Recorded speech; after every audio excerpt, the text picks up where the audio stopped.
Bismillahirrahmanirrahim. Assalamualaikum warahmatullahi wabarakatuh. Alhamdulillahirabbil alamin. Alhamdulillahilladzi anzala sakinatan fi qulubil mu'minin.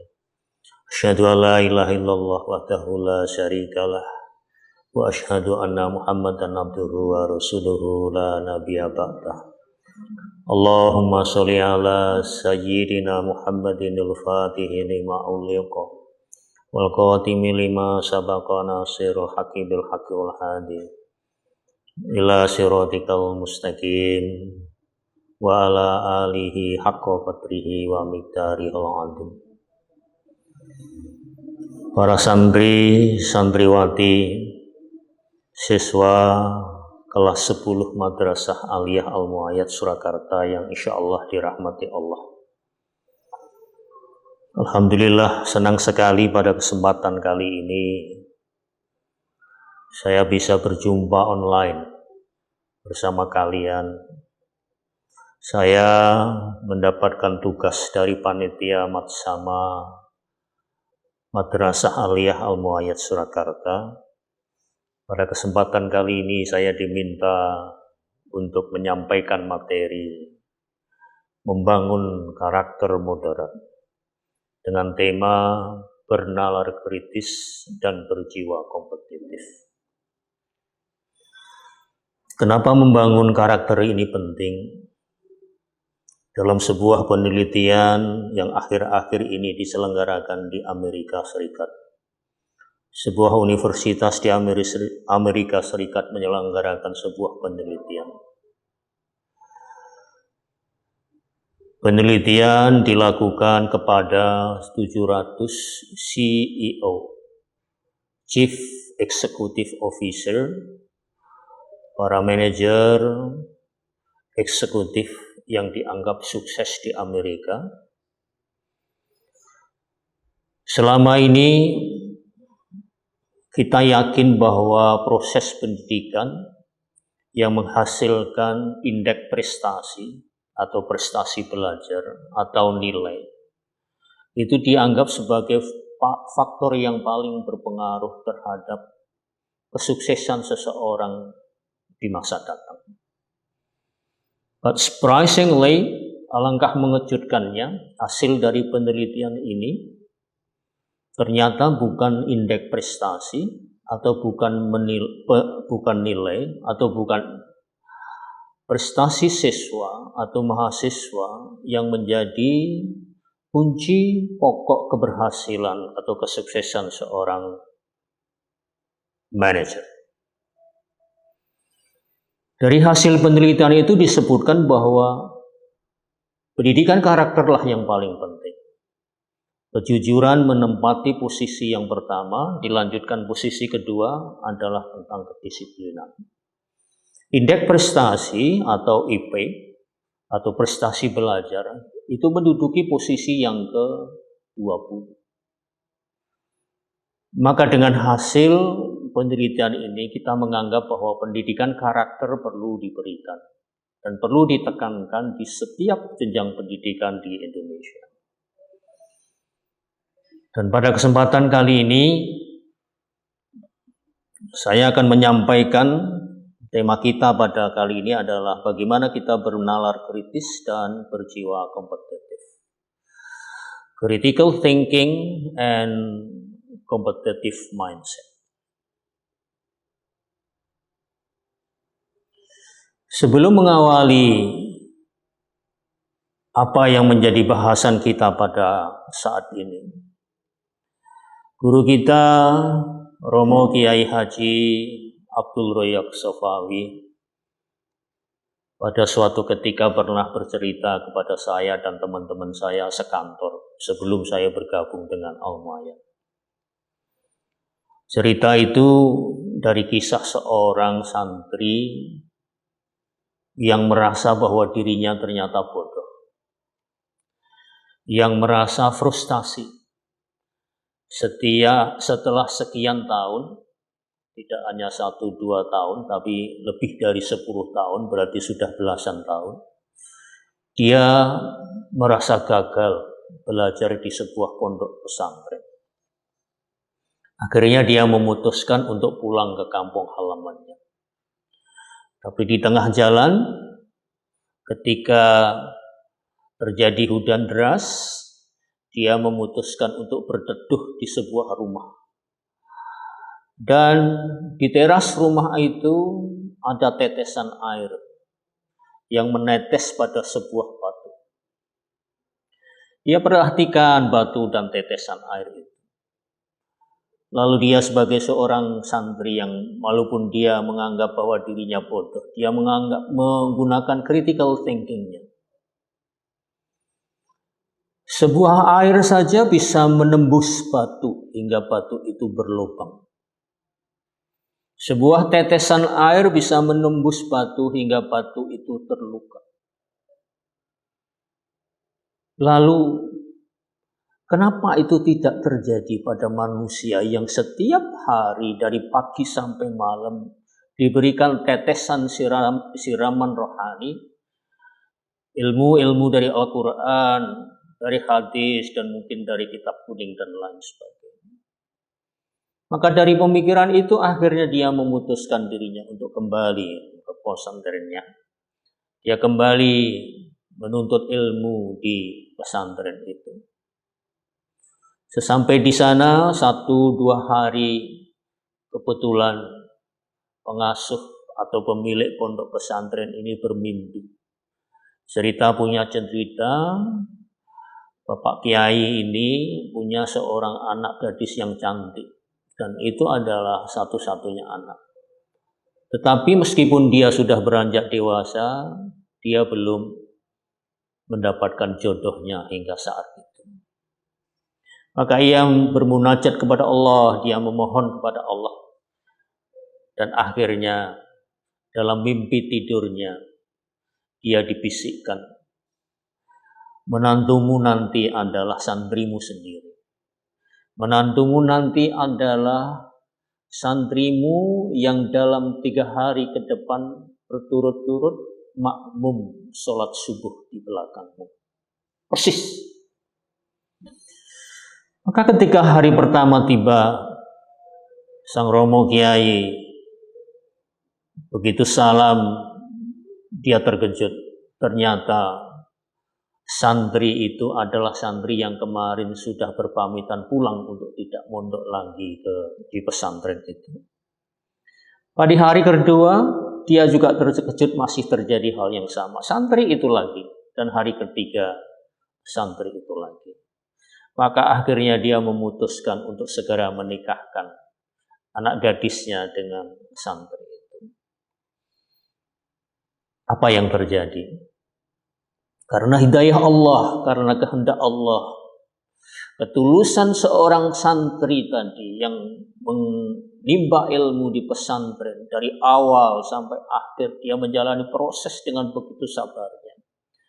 Maka dia dinikahkan dengan anak Bapak Kiai tadi. Dan alhamdulillah, begitu dia nikah, dia mendapatkan semua ilmu dari buku-buku yang tertata rapi di rak, dari buku-buku yang tertata rapi di lemari. Dia bisa memahami buku itu semua. Dan akhirnya dialah yang menggantikan bapak mertuanya, bapak kiainya sebagai pengasuh pondok pesantren di situ. Inilah anak-anakku, para santri dan santriwati, sebagai prakata yang ingin saya sampaikan, bahwa perlunya kita berpikir kritis dan perlunya kita memiliki jiwa kompetitif dalam setiap fase kehidupan. Hidup ini adalah ibarat sebuah kompetisi. Sebuah kompetisi itu ada awal dan ada akhirnya. Sebuah kompetisi berakhir dengan kemenangan dan dengan kekalahan. Kemenangan dan kekalahan bisa mengakibatkan seseorang untuk menjadi lebih baik dan lebih dekat kepada Allah. Tapi kadang kemenangan maupun kekalahan itu bisa membuat seseorang menjadi lebih buruk. Maka pada kesempatan kali ini saya akan sampaikan what is meant by critical thinking and what is meant by competitive mindset. Competitive thinking is a process of thinking to understand and decide a conclusion scientifically or logically. Berpikir kritis adalah suatu proses pemikiran untuk memahami dan memutuskan suatu kesimpulan atas dasar ilmiah atau logika. Maka kita berpikir kritis ada 3 hal yang perlu kita pahami. Understanding, deciding, and concluding. Bagaimana kita memahami suatu permasalahan yang timbul pada diri kita. Bagaimana kita menganalisa masalah itu dan selanjutnya bagaimana kita memutuskan untuk mengambil kesimpulan. Mencari solusi dari setiap masalah yang kita hadapi. Maka orang yang berpikir kritis itu selalu memiliki keuntungan. Keuntungan pertama adalah orang yang berpikir kritis akan memiliki banyak alternatif jawaban dan akan memiliki ide-ide kreatif. Karena dia akan banyak membaca, dia akan banyak mencari informasi untuk memahami suatu masalah yang timbul. Yang kedua, orang yang berpikir kritis akan mudah memahami sudut pandang orang lain. Ketika Anda belajar di Madrasah Aliyah Al-Mu'ayyad Surakarta, Anda mungkin berbeda pendapat dengan teman Anda. Anda berpandangan berbeda dengan guru Anda atas suatu materi yang disampaikan. Itu bisa aja terjadi. Tapi lewat diskusi untuk saling memahami, Anda akan memiliki sebuah sudut pandang yang beda bahwa kenapa seseorang berpikir demikian dan kenapa saya berpikir demikian. Maka pandangan yang berbeda tadi akan bisa kita samakan menjadi suatu pandangan untuk mencari solusi setiap permasalahan yang kita hadapi. Orang mau ke Jakarta bisa saja lewat Kartosuro Karo dari Solo. Tapi orang mau ke Jakarta bisa lewat Purwodadi dulu, lalu ke Semarang dan sebagainya. Jadi banyak jalan untuk menuju suatu tujuan. Berikutnya, orang yang berpikir kritis biasanya akan menjadi kerja yang baik. Setiap permasalahan yang timbul akan didiskusikan bersama, akan dipecahkan bersama, akan sharing bersama. Sehingga akan timbul kebersamaan dalam menghadapi suatu masalah. Berikutnya yang keempat adalah orang yang berpikir kritis itu biasanya lebih mandiri dan itu penting bagi anak pondok. Anda di sini nanti belajar jauh dengan orang tua. Anda belajar, setelah Anda belajar di sekolah, Anda nanti masuk di kamar, masuk di pondok. Anda berkumpul dengan teman-teman Anda dari berbagai daerah. Maka kemandirian sangat diperlukan. Karena dengan Anda mandiri, maka insya Allah akan terjadi kebersamaan dalam kemandirian di situ. Sehingga manfaat berikutnya adalah kalau kita berpikir kritis, kita akan menemukan banyak peluang baru. We have a new chance to be better. Kita akan memiliki kesempatan untuk menjadi lebih baik. Barangkali suatu hari teman sekamar kita nanti menegur kita atas perilaku kita yang tidak baik. Kita membuang sampah misalnya di dalam kamar pondok. Lalu teman kita menegurnya untuk diambil. Maka apa yang terjadi? Insya Allah hari berikutnya kita tidak akan membuang sampah lagi di tempat itu. Nah, berikutnya adalah keuntungan dari berpikir kritis adalah bisa meminimalisir salah persepsi. Persepsi orang per orang akan berbeda dalam menghadapi sebuah permasalahan. Anda nanti juga belajar di sini juga beda. Persepsi terhadap keterlambatan atau ketidakhadiran guru dalam suatu mata pelajaran Anda antara siswa Anda, siswa satu dengan siswa yang lain akan beda. Oh mungkin Bapak A baru sakit, oh mungkin Bapak A baru ada musibah di jalan. Oh, mungkin kita diminta bersabar untuk menunggu dan sebagainya. Ada banyak persepsi. Berikutnya yang terakhir adalah kebiasaan kita berpikir kritis akan membuat kita tidak mudah ditipu. Kita akan pintar karena kita selalu mendapatkan informasi dari berbagai sumber. Kita menggali informasi dari berbagai sumber. Kita memahami pendapat orang lain. Maka kita insya Allah tidak akan ditipu. Nah, so the problem now is how to be critical. How to have a critical thinking. Bagaimana kita bisa memiliki nalar yang kritis.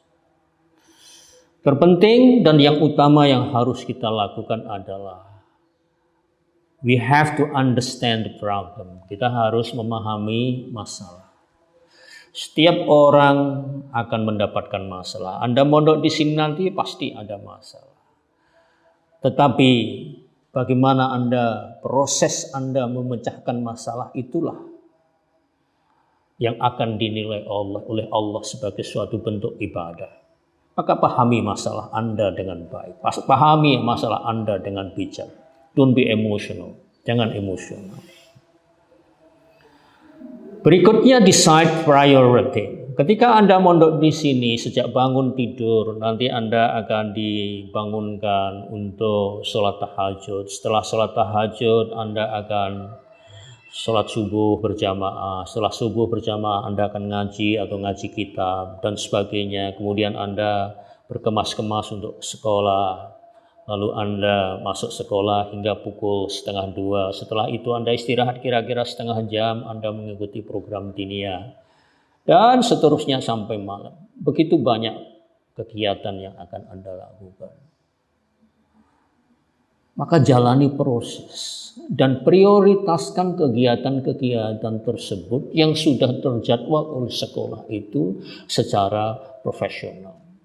Jangan membuat acara-acara yang tidak penting di luar kegiatan pondok. Karena waktunya ada sendiri itu nanti. Berikutnya adalah to be a critical thinker, we have to collect information. Untuk menjadi pemikir yang kritis, kita harus mengumpulkan berbagai informasi dari setiap masalah yang kita hadapi. Kita bisa baca buku, kita bisa tanya ustadz dan ustadzah kita, bisa kita bertanya kepada para senior Anda yang sudah lebih duluan mondok di sini. Banyak informasi.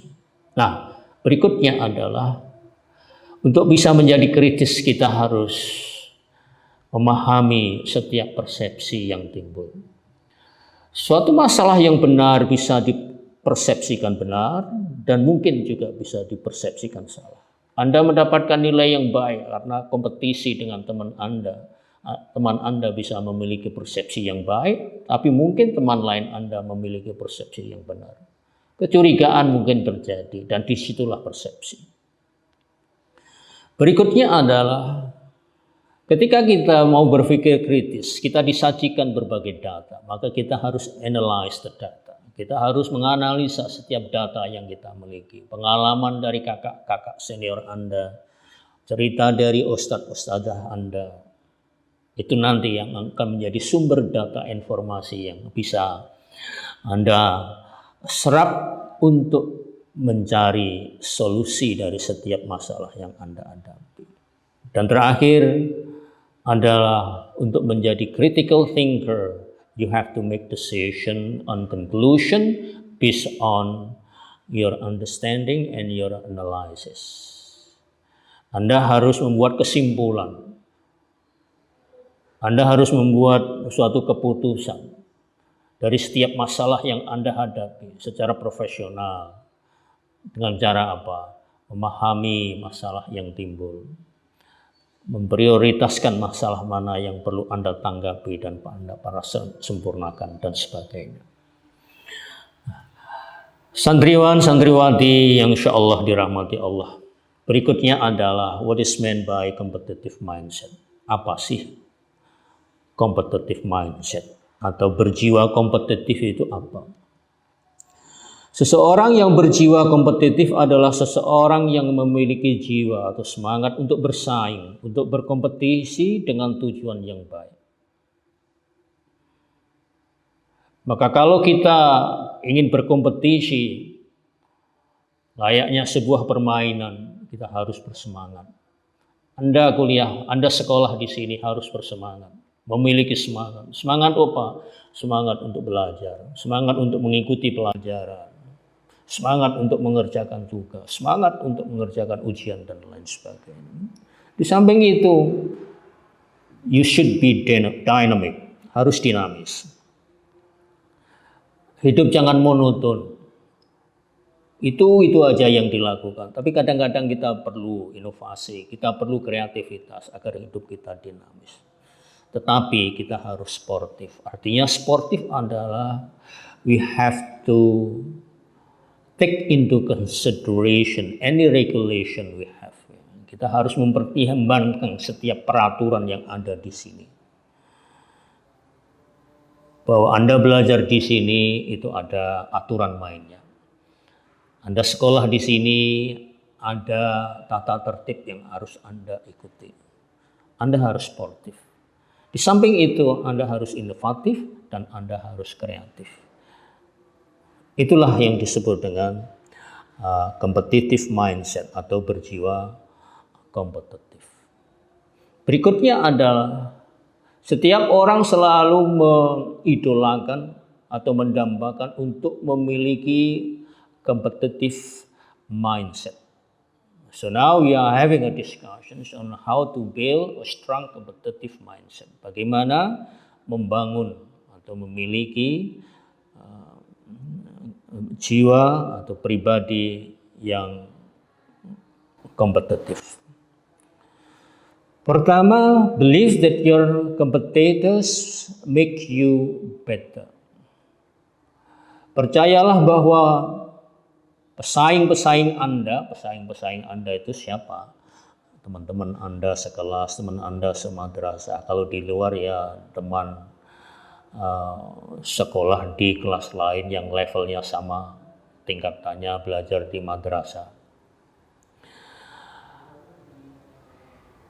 Believe that your competitors make you better. Percayalah bahwa pesaing Anda ini akan membuat Anda lebih baik.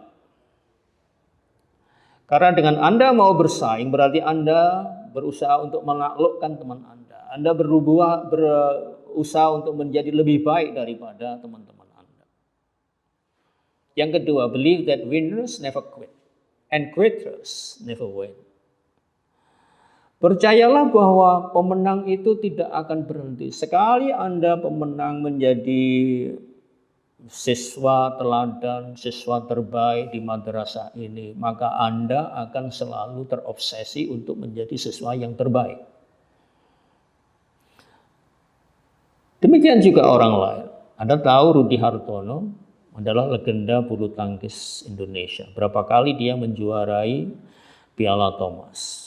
Sekali menang, dia akan tetap menjadi pemenangnya. Sampai lebih dari 8 kali dia menjadi pemenang. Demikian juga Susi Susanti. They would never quit. Tapi karena faktor umur, itulah yang membuat dia quit atau berhenti. And quitters never win. Dan sekali Anda memutuskan untuk berhenti, maka Anda tidak akan menjadi pemenang. Maka kalau Anda belajar di sini nanti ikutilah proses dari awal sampai akhir. Paling tidak 3 tahun. Kalau Anda berhenti di tengah jalan, mana mungkin Anda bisa menjadi pemenang. Yang ketiga, learn to love the craziness of competition.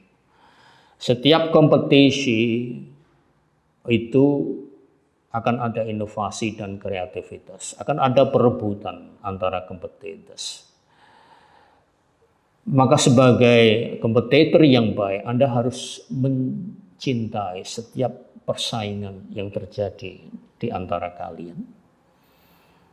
Mungkin di antara kalian ada yang program tahfidz, ada yang program reguler. Akan berkompetisi mana yang lebih cepat menghafalkan Al-Quran. Mungkin teman Anda dalam waktu setengah tahun atau mungkin 1 tahun sudah hafal Quran. Tapi Anda baru dapat 2 atau mungkin 3 juz. Tetaplah untuk menyayangi setiap langkah, setiap kesempatan Anda di dalam menghafalkan Al-Quran ini. Dan insya Allah Anda akan menjadi pemenang sebuah kompetisi. Dalam Al-Quran, Allah telah mengajarkan kepada kita bagaimana kita berkompetisi, bagaimana kita memenangkan sebuah kompetisi, dan bagaimana kita sebelumnya harus menjalani proses kompetisi itu dengan baik. Dalam surat Al-Asr, Allah berfirman, A'udzu billahi minasyaitonir rajim. Bismillahirrahmanirrahim. Wal asri innal insana lafi khusrin illal ladzina amanu wa amilus solihati wa tawassaw bil haqqi wa tawassaw bil sabr. Demi masa, sungguh manusia berada dalam kerugian, kecuali orang-orang yang beriman dan mengerjakan kebaikan, serta saling menasihati untuk kebenaran dan saling menasihati untuk kesabaran. Pada surat ini ada beberapa kata kunci yang mesti kita pahami dalam konteks bagaimana kita harus hidup berkompetisi dalam sebuah fase kehidupan. Kunci dari kompetisi yang dimaksudkan dalam ayat ini adalah iman, kebaikan, menasihati dalam kebenaran dan dalam kesabaran. Manakala kita berkompetisi dengan teman sekelas kita, dengan teman sekolah kita, dan bahkan mungkin di luar sana, kita harus mengedepankan iman kita. Kita harus percaya bahwa apa yang kita lakukan ini adalah semata-mata demi Allah, untuk mengharap ridha Allah. Kita melakukan kebaikan meskipun kita kalah dalam kompetisi. Kita melakukan kebaikan, kita tetap bersyukur kepada Allah meskipun kita telah menang dalam kompetisi itu. Dan kita selalu menasihati dengan kebenaran. Barangkali ada teman kita, teman sekelas kita, semadrasah kita yang belum menang dalam kompetisi emosi, maka kita harus memberikan nasihat akan kebenaran sebuah kompetisi, bahwa sebuah kompetisi itu ada menang dan ada kalah. Maka bagaimana kita menyikapi kekalahan dalam kompetisi dengan benar, itu yang harus kita sampaikan. Dan untuk menyampaikan kebenaran itu, senantiasa kita harus sabar, dan sabar. Santriwan, santriwati yang dirahmati Allah, itulah surat Al-Asr yang Allah ajarkan kepada kita dalam konteks kehidupan berkompetisi. Dan barangkali ada surat-surat lain atau ayat-ayat lain, ada hadis lain yang bisa kita ambil untuk kita pelajari. Bagaimana kita mestinya harus berkompetisi secara Islam, bagaimana kita harus memenangkan sebuah kompetisi, dan bagaimana kalau kita kalah dalam berkompetisi. Maka selanjutnya saya akan menyampaikan bagaimana kita mestinya kita harus memenangkan sebuah kompetisi. How to win competition. The first thing that we have to, pertama kali yang harus kita lakukan adalah believe in Allah, percaya kepada Allah. Kita berada dalam fase kehidupan, dalam sebuah kompetisi yang ada di madrasah ini adalah karena Allah. Dan kita melakukan segala bentuk kegiatan, semua kegiatan yang ada di madrasah ini dalam rangka mencari ridha Allah. Maka yang kedua adalah kita harus senantiasa jujur dan fair dalam berkompetisi. We have to be honest and we have to be fair. Di depan di muqaddimah sudah saya sampaikan kenapa pendidikan karakter khususnya honesty and fairness ini penting dalam setiap fase kehidupan berkompetisi. Karena ternyata bahwa keberhasilan seseorang untuk menjadi orang sukses hal yang terpenting yang sangat menentukan adalah honesty, kejujuran. Yang kedua adalah disiplin. Dan di sini masuk dalam pembahasan ketiga. We have to be disciplined and sportive. Anda nanti masuk belajar di Madrasah Aliyah Al-Muayyad Surakarta. Anda bangun pagi, kemudian sholat tahajud.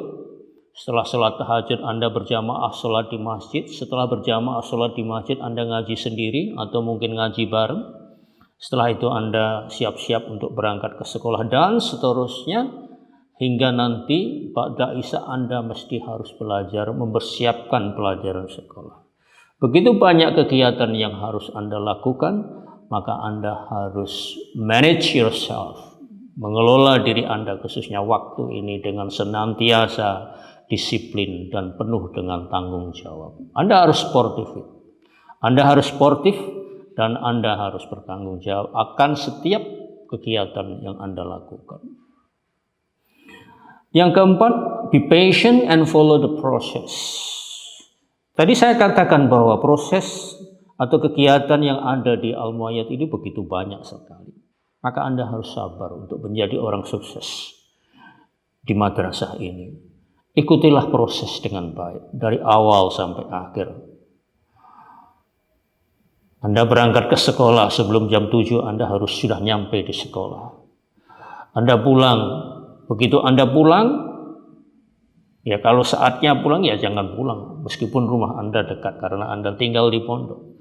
Setelah itu Anda mungkin nanti kegiatan diniyah di sore hari. Maka ikutilah semua proses ini dengan sabar dan dengan tekun. Insya Allah Anda akan menjadi orang yang sukses. Tentu yang kelima, you have to be innovative and kreatif. Karena begitu banyaknya kegiatan kadang-kadang kita capek, kita kurang kreatif, kurang inovatif. Tapi inovasi dan kreativitas ini sangat penting. Karena untuk menjadi orang yang sukses, apalagi kalau Anda nanti menjadi pemimpin, you have to be creative and innovative. Yang keenam, be optimistic and never regret. Anda harus optimis. Saking banyaknya kegiatan yang ada di pondok pesantren, di madrasah ini, mungkin karena keterbatasan fisik Anda akan capek dan sebagainya. Optimislah bahwa kalau Anda melakukan sesuatu dengan ikhlas, dengan penuh tanggung jawab, dengan penuh kejujuran dan kedisiplinan, optimis bahwa Anda akan menjadi orang yang berhasil. Kalaupun nanti prestasi yang Anda harapkan di sini tidak sesuai dengan harapan Anda, never regret. Maka jangan sekali-kali Anda menyesal. Karena menyesal bukan penyelesaian sebuah masalah, tapi menyesal justru akan menimbulkan masalah baru bagi hidup kita. Terakhir, have a positive thinking. Anda harus selalu husnudzon. Begitu banyaknya kegiatan yang diberikan di madrasah ini semata-mata ditujukan untuk membentuk karakter Anda sebagai pribadi, sebagai santri dan santriwati yang baik, yang soleh dan soleha.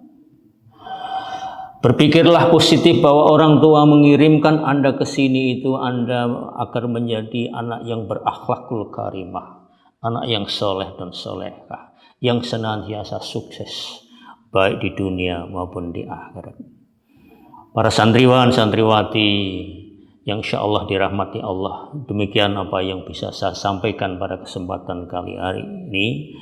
Semoga bermanfaat. Mohon maaf kalau ada yang tidak berkenan, dan kami berdoa semoga anak-anakku yang ada sini selalu memiliki critical thinking dan selalu berjiwa kompetitif.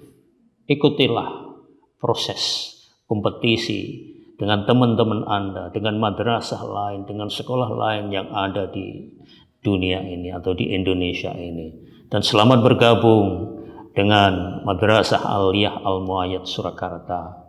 Semoga kalian sukses dan menjadi anak yang soleh dan solehah. Terima kasih. Assalamualaikum warahmatullahi wabarakatuh.